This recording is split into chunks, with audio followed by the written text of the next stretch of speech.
उस रैली के आखिरी चरण में राजस्थान दौसा से आए हुए किसान गजेंद्र ने वहां पेड़ पर चढ़कर आत्महत्या की कोशिश की, जिन्हें बाद में मृत घोषित कर दिया गया आरएमएल अस्पताल में। उन्होंने अपने जीवन का सबसे बड़ा स्टेटमेंट दिया फसल बर्बादी के खिलाफ, किसानों के प्रति राज्य और केंद्र सरकार की असंवेदनशीलता के खिलाफ। जब वो घटना हुई तो उस समय पुलिस से लगातार मंच से मैंने अनुरोध किया, मेरे साथ जो वक्ता थे संजय सिंह हमारे नेता, उन्होंने भी बार बार अनुरोध किया कि पुलिस कार्रवाई करे, तुरंत कार्रवाई करे। मुख्यमंत्री जी ने बार बार कहा, लेकिन वहाँ उपस्थित पुलिस ने कोई कार्रवाई नहीं की। और जब बात को बढ़ते हुए देखा तो लगभग 45 मिनट के गतिरोध के बाद कार्यकर्ताओं से कहा गया कि तुरंत चढ़ें वो और उस व्यक्ति को नीचे उतारें।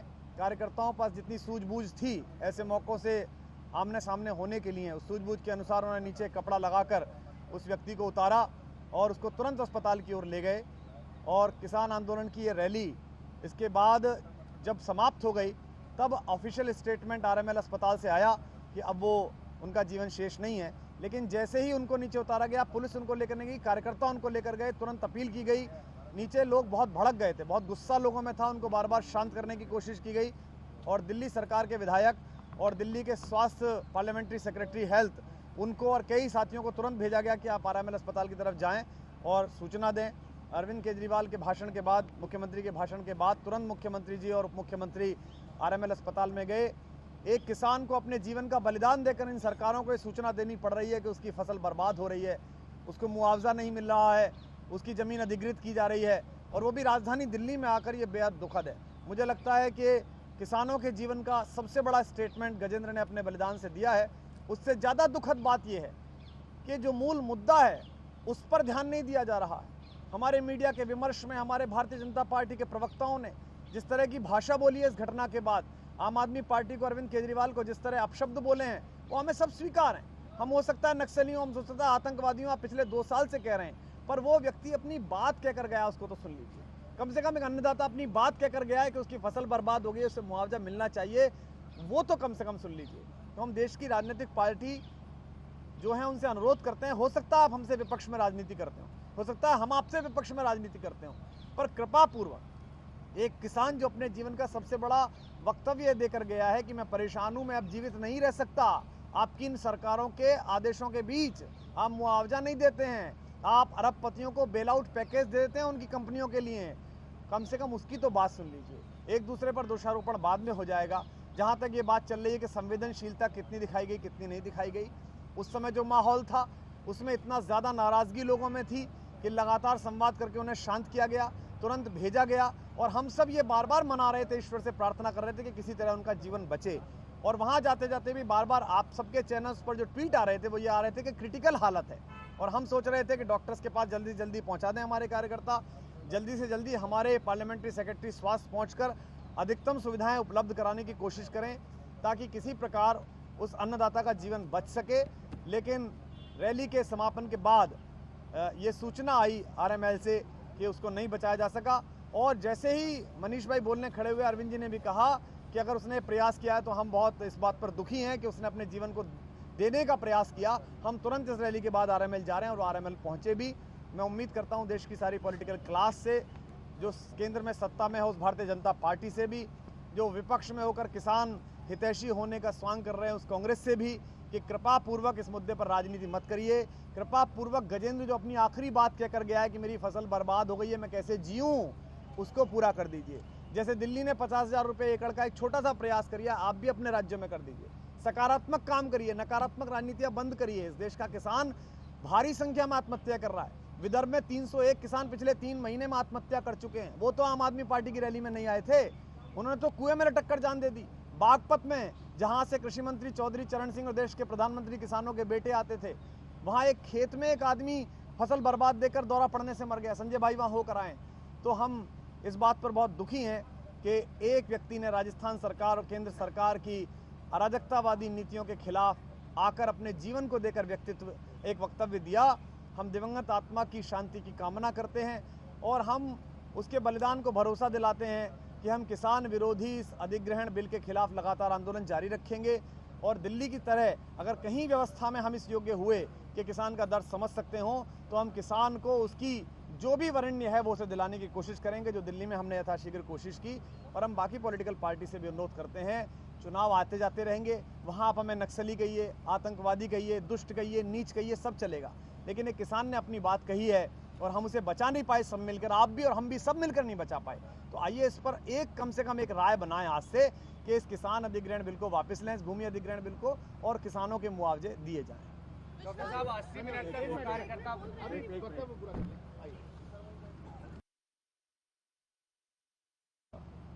कि कोई व्यक्ति पेड़ पे चढ़ गया है, तुरंत कुमार विश्वास ने खड़े होकर कहा कि पुलिस वाले जो व्यक्ति पेड़ पे चढ़ा है उसको उतारने के लिए शीघ्र वहां पहुंचे।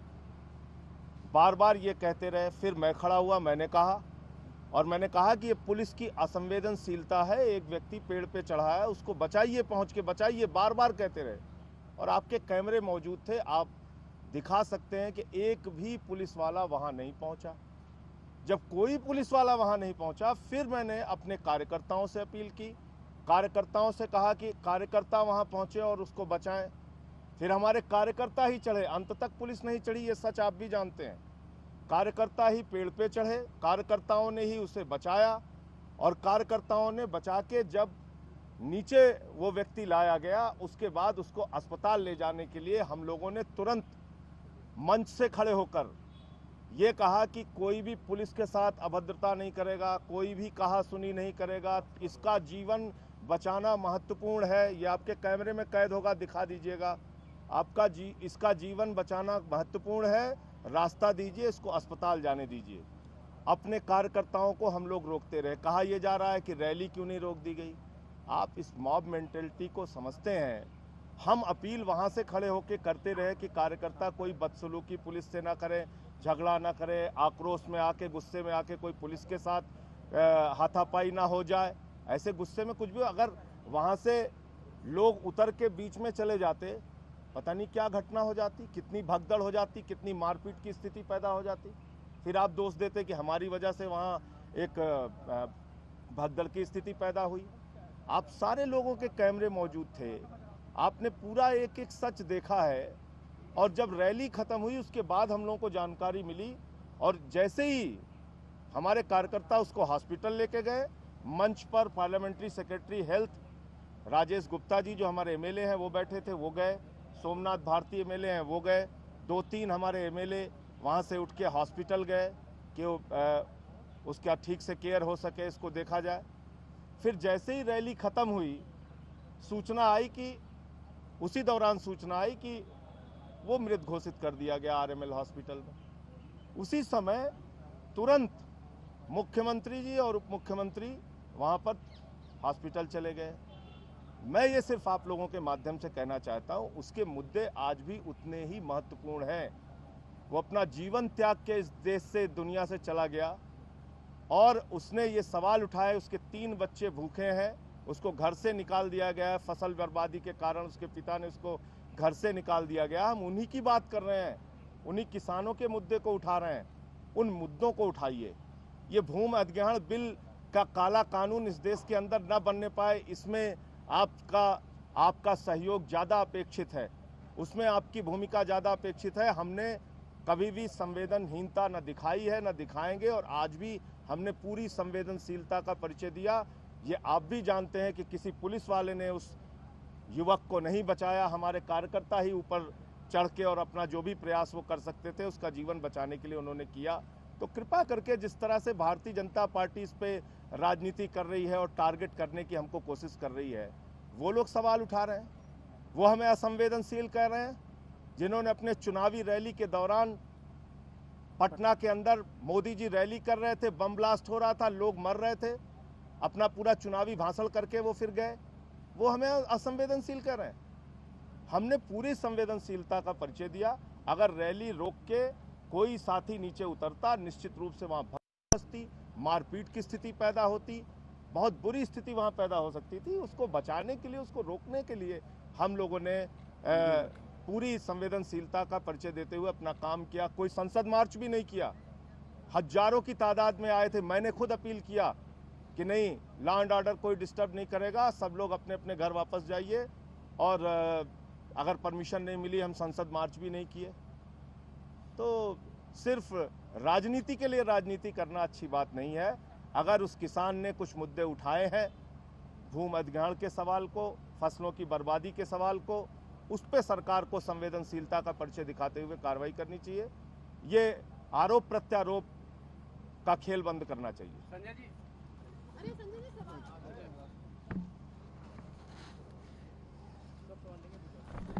मैं बड़े अफसोस के साथ संजय जी ने और कुमार जी ने सारी बात की। मैं दो बातें कहूँगा। पहली बात ये कहूँगा कि महाराष्ट्र के अंदर पिछले 3 महीने में 600 से ज़्यादा किसानों ने आत्महत्या की है।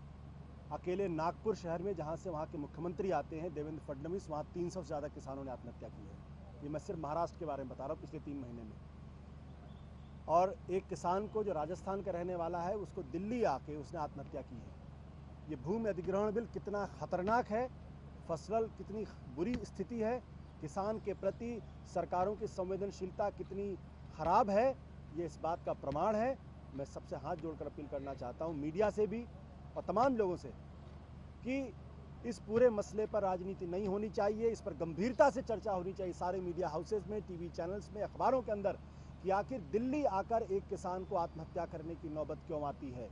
क्या ये बहस का मुद्दा नहीं होना चाहिए आज टीवी चैनल्स के ऊपर? क्या शाम 6 बजे, शाम 7 बजे, शाम 8 बजे, शाम 9 बजे, रात के 10 बजे जितने आप डिस्कशंस के प्रोग्राम हैं, क्या इस पर चर्चा नहीं होनी चाहिए कि राजस्थान से आकर एक किसान को, जिसके 3 बेचारे बच्चे हैं, उसको दिल्ली के अंदर आत्महत्या करने की नौबत करनी पड़ती, क्यों? इस पर चर्चा नहीं होनी चाहिए। और मैं आपको बताना चाहता हूँ, अभी मैंने दिल्ली के जॉइंट कमिश्नर मीना का बयान पढ़ा है। झूठ बोलते हैं वो, आप सब लोगों के सामने मौजूद हैं। वहाँ पे पुलिस वालों से लगातार कहा गया कि आप प्लीज़ कोशिश करें। आपको याद होगा, पुलिस वाले प्रोफेशनल्स होते हैं, वो ऐसी घटनाओं से निपटने के लिए उनकी ट्रेनिंग होती है। एक भी पुलिस वाला, जबकि दिल्ली के मुख्यमंत्री, डिप्टी सीएम वहाँ मौजूद थे, उनकी सिक्योरिटी के लिए अलग से सिक्योरिटी का इंतजाम होता है, वहाँ एम्बुलेंस होती है, फायर ब्रिगेड की गाड़ी होती है। एक भी पुलिस वाला उस अपने जगह से टस से मस नहीं हुआ, एक भी पुलिस वाला उस पेड़ के पास नहीं गया, एक भी पुलिस वाला ऊपर चढ़कर उसको बचाने की कोशिश नहीं की।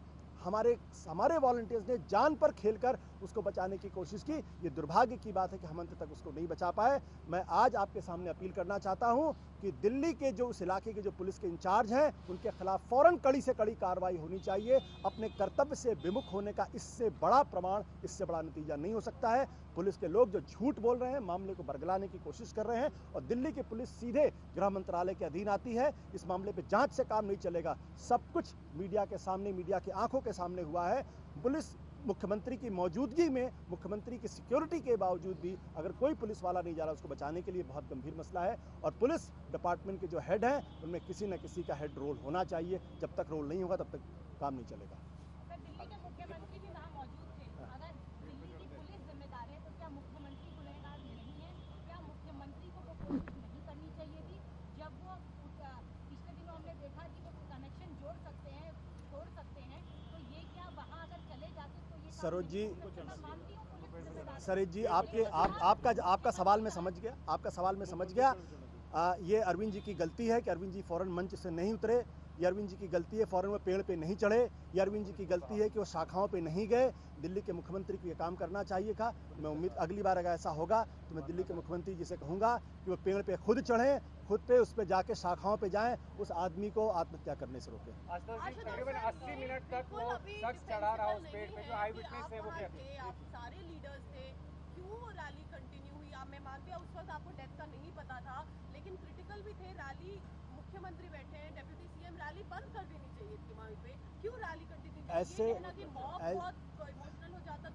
ऐसे मौके के ऊपर जो मॉब कंट्रोल और मॉब मैनेजमेंट का जो बेसिक सिद्धांत है, जब वहाँ हजारों की संख्या में लोग मौजूद हों, अगर आप सडनली किसी चीज़ को रोक देते हैं, आपको उस वक्त मीडिया, जो मॉब है, जो भीड़ है, उसका ध्यान वहाँ से भटकाना होता है। अगर आप सडनली मीडिया ख़त्म हो जाता, सडनली वहाँ पे अगर हम रैली ख़त्म कर देते और उसकी तरफ जाने का प्रयास करते, वहाँ भगदड़ निश्चित रूप से मचती। गुस्से में आके कोई भी कुछ भी वहाँ कुछ कर सकता था। आप प्लीज़ इसको बहुत संवेदनशीलता के साथ देखिए और इसको सेंसेशनलाइज करने की कोशिश मत करिए, प्लीज़। आशुतोष, जब ये 80 मिनट तक वो शख्स चढ़े रहे पेड़ पे और कुमार थे तब मंच पे, और ये कह रहे थे कि गड़बड़ी फैलाने की कोशिश कर रहे हैं जो लोग हैं पेड़ पे, पुलिस कोशिश करे रोके, और हम इनसे मानने वाले नहीं, हम किसानों की आवाज़ उठा रहे हैं। वो आप ही के कार्यकर्ता थे, झाड़ू लेके पेड़ पे चढ़े थे, आई विटनेस का ये कहना है। क्या आप लोगों को कर्तव्य नहीं बन रहा था कि पहले ही रोक दिया जाता उसको? और जब इसको उस शख्स को पेड़ पे जब नहीं, चढ़ रहा था अगर वहाँ से किसी- झाड़ू लहरा रहा था। अगर किसी को इस बात का अंदाजा इनसे रिलेटेड है इनको पता। आप जानबूझ के चले ना ना ना ना सुनिए, पहले तुरंत जैसे पता चला तुरंत बोला है हमने। जंतर मंतर पर आंदोलन जो है वो पहली बार नहीं हुआ, दर्जनों बार हुआ है। जंतर मंतर के पेड़ों पर चढ़े हुए कार्यकर्ता दर्जनों बार आप लोगों ने देखे हैं। जब तक वो पर चढ़े तब तक ये भी नहीं पता था कि वो उनकी मांग क्या है, वो कहना क्या चाह रहे हैं। नीचे कुछ साथी अपने स्थायी होने के लिए आंदोलन कर रहे थे। मैंने उनसे कहा कि किसानों की बात सुन लीजिए, कम से कम यहाँ ऐसा उपद्रव मत फैलाइए, किसानों की बात चल रही है। बार बार पुलिस से हम लोग लगातार कहते रहे कि पुलिस जाए, क्योंकि ऐसी सिचुएशन में कैसे डील करना है पुलिस से बेहतर कौन जान सकता है। लेकिन जब पुलिस ने मना कर दिया, एक पुलिसकर्मी वहाँ नहीं था, तो हमारे कार्यकर्ता चढ़े, हमारे कार्यकर्ताओं ने संवेदनशीलता दिखाई और वो ऊपर चढ़े। उसी लड़के के नीचे थी, SHO खुद मौजूद था, कोई नहीं गया, भी मौजूद था। CRPF मौजूद। लेकिन उनका कहना है कि जिस तरह आप कह रहे हैं कि हमारे से भगदड़ मच सकती थी, पुलिस वाले का अगर वर्दी देख हो जाता तो उचक भी सकता था, इसलिए उन लोग आप बना रहे थे कि आपदा बचाव वाले कोई ये दुनिया में पहली बार ऐसा नहीं हुआ। दुनिया के बहुत सारे देशों के अंदर इस तरीके से होता है, जब पुलिस वाले बाकायदा उनकी ट्रेनिंग होती है, उनकी कैसे उसको मना they are सकते हैं, trained कैसे for ला that। सकते हैं।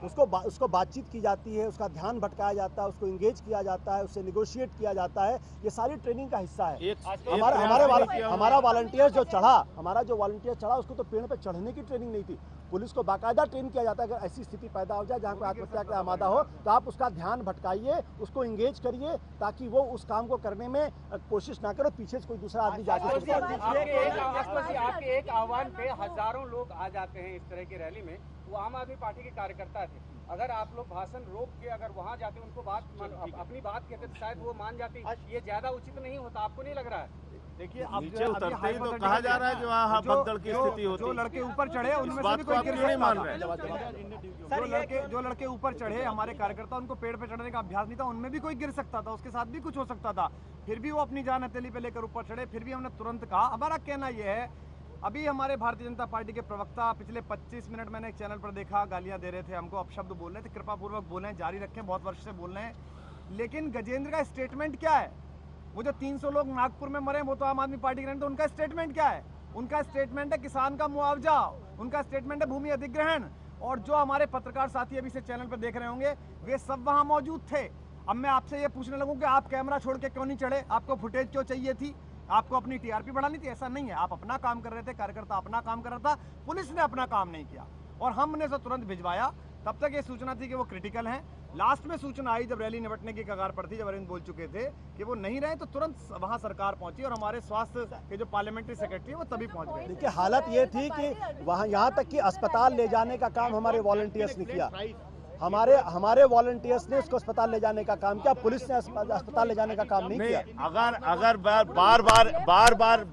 बार बार जब हम लोग ये बात कह रहे हैं, इस बात पे आपको क्यों नहीं यकीन हो रहा है कि अगर कोई भी आदमी उतर के नीचे जाता और ज्यादा भगदड़ मचती और ज्यादा गुस्सा पैदा होता और मारपीट की स्थिति होती? ये आप नहीं सुन रहे हो, इसको भी तो मान लीजिए।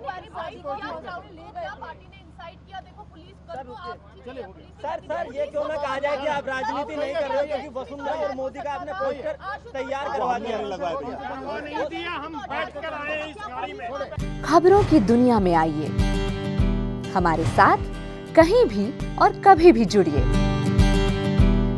हम मिलेंगे फेसबुक पर, हम दिखेंगे यूट्यूब पर, हमें फॉलो कीजिए ट्विटर पर। खबरों के साथ बने रहिए रात दिन।